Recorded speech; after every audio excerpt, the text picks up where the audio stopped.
Bienvenue dans un nouvel épisode de podcast. Aujourd'hui, on va parler du grand, que dis-je, de l'immense Freddie Spencer.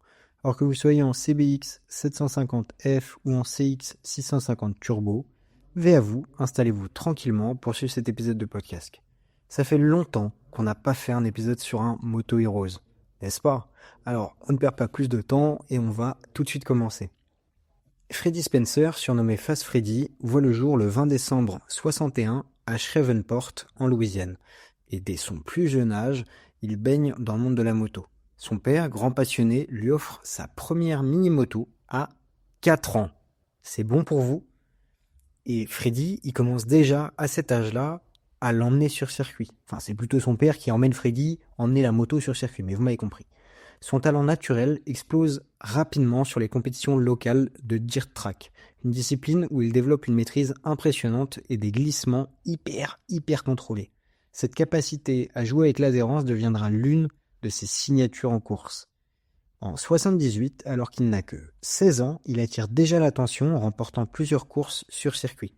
Il est assez rapidement repéré par Honda, et va donc faire ses débuts en compétition internationale l'année suivante, en 79. Et donc à 18 ans à peine, il intègre, s'il vous plaît, le championnat AMA Superbike et, en plus d'arriver, impressionne par sa maturité et sa vitesse. Mais c'est au début des années 1980 que Freddy commence à véritablement écrire sa légende, tout simplement. On se retrouve en 1982 où il monte sur le podium à plusieurs reprises en championnat du monde 500cc. Puis en 83, à seulement, je le rappelle, 21 ans, il remporte son premier titre mondial en catégorie reine, s'il vous plaît. D'ailleurs, il deviendra le plus jeune champion de l'histoire à l'époque.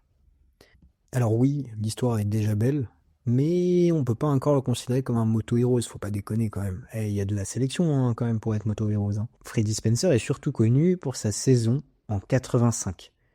Et c'est là où il va véritablement entrer dans la légende. Parce que c'est une saison qui restera comme les plus folles de l'histoire du sport moto, tout court en fait. Vraiment, all-time confondu, c'est une dinguerie. Parce que cette année-là, il décide de relever un défi insensé. Courir simultanément en catégorie 250 cm3 et 500 cm3. Pour rappel, ces deux motos étaient radicalement différentes. On avait d'abord la NSR 500, un monstre à moteur V4 2 temps, brutal et difficile à maîtriser, et on avait la NSR 250, une machine beaucoup plus légère et maniable, exigeant surtout une précision chirurgicale. Et sur ces 27 courses réparties entre les deux catégories, Freddy en remporte 14, décrochant les titres mondiaux dans les deux disciplines. Son exploit le plus incroyable reste donc ces week-ends où il enchaîne 2 courses sous des températures suffocantes, parfois avec moins de 2 heures de repos entre les épreuves.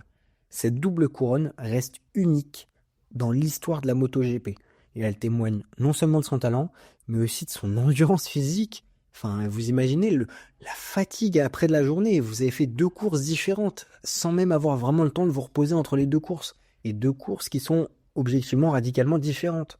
Enfin, niveau physique et mental, c'est exceptionnel. Alors ça, c'est la grande histoire de Freddie Spencer, évidemment, mais elle s'accompagne de plein de petites anecdotes qui rendent le personnage encore plus fou. Et des anecdotes mémorables, Freddie, il en a plein. Parce que déjà, il faut savoir qu'il s'entraînait les yeux fermés. Il avait cette capacité unique à mémoriser les circuits jusque dans leurs moindres détails. Et avant chaque course, il visualisait les trajectoires, les freinages et les accélérations. Et ça, souvent les yeux fermés. Et cette technique de visualisation est devenue une référence pour de nombreux pilotes modernes, qui aujourd'hui arrivent à reconnaître certains détails d'une course juste au bruit, par exemple, que font les moteurs. C'est d'ailleurs assez fou, mais vraiment c'est bluffant. J'ai en tête une vidéo, je crois, où c'est Marquez, et on lui présente des circuits, sauf qu'on lui présente pas visuellement, on lui présente avec l'audio et le bruit des moteurs, donc du freinage, de l'accélération. En fait, le mec arrive à reconnaître les circuits. Je trouve ça mais complètement fou. Pour continuer sur les anecdotes, Freddie Spencer, il est aussi connu pour un calme légendaire. Parce que je prendrai l'exemple du GP de Belgique en 1985, sa moto rencontre des problèmes techniques avant le départ. Et alors que toute la team, elle est hyper en panique parce que on fait quoi en fait? Freddy, lui, il reste impassible et leur dit simplement, on fera avec. Résultat, il gagne la course Et en plus, avec une maîtrise toujours incroyable. Enfin, non mais excusez-moi, mais quel homme, quel homme! Et il faut pas oublier un dernier point pour définir quand même Freddy, c'est son perfectionnisme. Parce que les ingénieurs de chez Honda, ils racontent qu'il passait des heures à peaufiner les réglages de ses motos, qu'il était capable de ressentir la moindre vibration anormale et d'indiquer avec une précision juste déconcertante ce qui devait être ajusté. Bon, malheureusement, comme tout grand homme, après son triomphe en 85, les choses se compliquent. Son corps, soumis à des efforts surhumains, faut le reconnaître, commence à montrer des signes de faiblesse, des blessures chroniques, notamment au poignet droit. Le force à limiter ses apparitions en course. Il tente un retour en 86, mais les résultats ne sont plus au rendez-vous. Malgré cela, il reste un modèle d'inspiration pour ses adversaires et ses fans. Et finalement, en 89, à seulement 27 ans, ce qui est assez dingue, il décide de prendre sa retraite sportive. Mais l'histoire de Freddy Spencer ne s'arrête pas là. Il devient quand même ambassadeur pour Honda et consacre son temps à transmettre son savoir aux jeunes pilotes. Et en 99, il fonde la Freddy Spencer Riding School, une école de pilotage où il partage les petits secrets et les petits tips qu'il peut donner. Enfin, je pense qu'il doit en avoir quand même. Mais alors pourquoi je peux le considérer comme un moto heroes? Tout simplement parce que Freddy Spencer, c'est bien plus qu'un simple champion. C'est un peu une légende vivante qui a redéfini les standards même du pilotage moto. Et son approche hyper méthodique, son mental d'acier et son talent brut ont fait quand même de lui une figure emblématique du sport moto. Et que dire de son exploit en 85, une double couronne mondiale obtenue avec une régularité et une maîtrise qui force littéralement absolument tout le monde au respect. Je veux dire, c'est impossible de faire la gueule à Freddy Spencer, quoi. Le mec est juste respectable. Je pense que l'expression forcer le respect a été inventée pour ce mec. Alors oui, tu te fais battre par Freddy Spencer, mais en attendant, le mec il a dans 2 heures une autre course où il va rebattre d'autres mecs. Excusez-moi, mais c'est vraiment l'anecdote, c'est vraiment l'histoire qui me bluffe, presque l'une qui me bluffe le plus en fait. Et aujourd'hui encore, Fast Freddy reste une source d'inspiration pour des générations et des générations de pilotes. Il incarne l'idée que tout est possible. Pour le coup, même gagner 2 fois un championnat dans 2 catégories différentes. Ce qui était absolument insensé et impensable à l'époque, et même aujourd'hui, c'est un truc de ouf. Et pour moi, il incarne vraiment l'idée que quand il y a de la passion, en fait, tout est possible. Vraiment, pour le coup, tout. Évidemment, il faut du travail et une vision claire, mais c'est quand même singulier de se dire que c'est en partie la passion, et sûrement, il y a un peu de génie, je pense, chez Freddy Spencer, juste un petit peu, mais qui font qu'on arrive à ce genre de résultat complètement dingue. Excusez-moi. J'aimerais remercier pour cet épisode Ophélie, que j'ai rencontré d'ailleurs récemment, parce que avec la FFMC, j'ai été invité à la conférence annuelle de la FFM, la Fédération Française de Motocycle. Excusez-moi, c'est pas mal.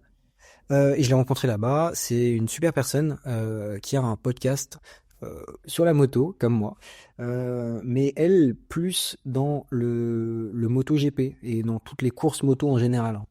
Et c'est super bien ce qu'elle fait. Enfin, elle est pas toute seule à le faire, mais je vous invite, je vous mettrai le lien à la fin.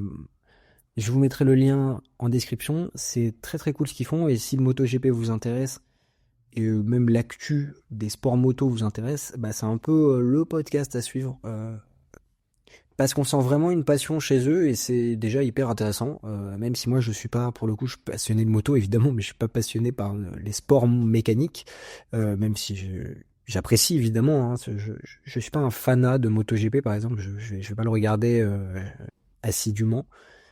Mais je m'étonne à découvrir avec ce podcast plein d'anecdotes et plein de trucs très très cool sur ce monde-là.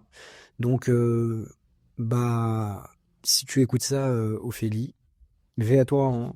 Et c'est trop cool ce que tu fais. Et donc du coup, pourquoi je la remercie? Parce qu'en fait, tout simplement elle a fait une vidéo, il y a un mini vidéo sur Freddy Spencer où elle parlait justement de cette anecdote des yeux fermés et ça m'a complètement bluffé, donc je suis allé regarder un peu plus en profondeur le personnage et c'est là où j'ai eu l'idée de faire cet épisode. Donc je renvoie la balle.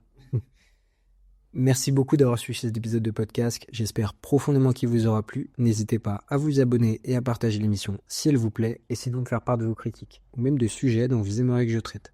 Je vous souhaite à tous et à toutes une très très bonne route et surtout, veillez à vous.